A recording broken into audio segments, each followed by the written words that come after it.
Call David Bennett. Thank you, Mr Speaker, and I don't think there's anything in that last speech that you would have any contrary views to. I think the last speaker summed it up pretty well and made some very good points around what it is about in this bank, and I'd like to thank the Labor Party for their support of this bill. They are being rational and reasonable and looking at it from a New Zealand perspective, and I think that's good to see. And, you know, we all know what this is about. The speakers have all talked about it. They're basically three infrastructure banks that are operating in this part of the world. The Asian Development Bank, which is the Japanese bank, this bank, which is the Chinese bank, and the American bank, which is the World Bank. And basically, they have a role of providing infrastructure for our region.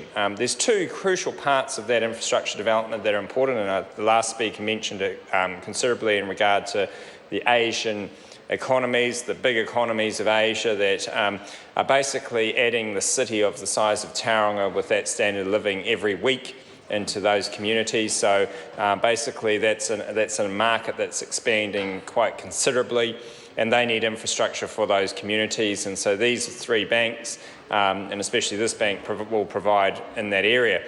The other area which hasn't been touched on by speakers is actually the Pacific itself. And the Pacific Islands are probably our main area of interest, and when we are engaged with these kind of banks, we push the Pacific because it's easy for the Asian Development Bank and for this bank to forget about the Pacific when it is actually where we want that infrastructure to be spent as well, because our Pacific Island neighbours are our closest neighbours, and we would be, with the Australians, having to provide that infrastructure if they don't have sources of capital. So these banks are vital for the Pacific Islands, and they provide a lot of capital for projects in those islands.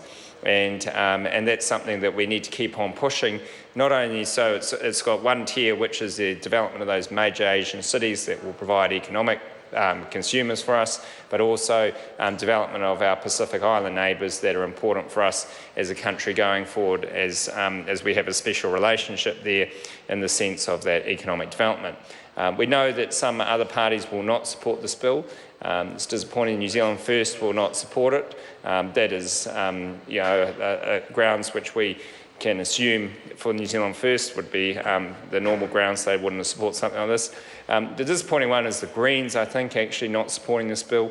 You know, like, to grow the Asian communities and to get economic growth through there actually means that those communities have got the best potential to have the best environmental outcomes for their communities, and it's disappointing the Green Party won't actually allow or support the development of Asia so that they can actually achieve good environmental outcomes for their people, and I think that's a very short-sighted approach from the Green Party, and we'll get a whole lot of arguments which won't make any sense from the Green Speaker trying to confirm their position. So, Mr Speaker, it's good to see the Labor Party supporting it, and we look forward to this bill passing through the House, and it's a good bill for New Zealand and for our region.